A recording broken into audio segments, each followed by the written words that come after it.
The province has set the maximum allowable rent hike for next year. The increase is being capped at 3%. And as CTV's Martin McMahon reports, some are calling for changes to the rent control formula. The NDP government has pegged the allowable rent increase to inflation, and that means landlords can hike the rent 3% starting next year.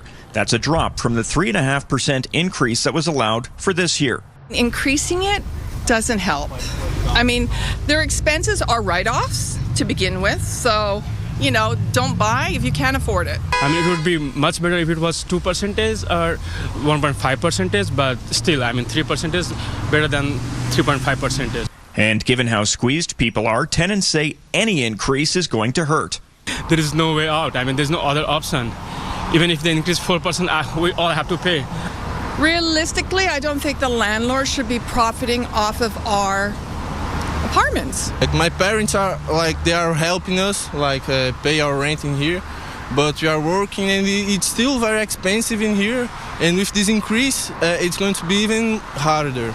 But for those who are in the housing business, they say landlords are still playing catch up after the government froze rent during the pandemic. We were encouraging the minister to actually, look at something a little more robust. We used to have a formula that was 2% plus CPI. If you're going to have this philosophy that under rent control, you are going to allow rent increases for increases in operating expenses for landlords, you can't then play politics with that. And when expenses go up too much, say, no, we don't care that much. It's kind of like only clamping down on one side and not the other. Given the provincial election is less than 2 months away, we asked the other parties if they believe the rent increase formula should change. In BC United's case, if it would prefer the old 2% plus inflation model. So it's really about trying to strike that balance.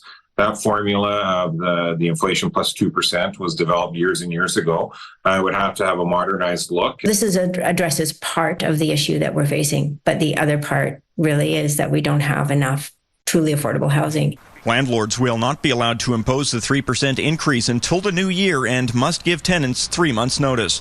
Martin McMahon, CTV News, Vancouver.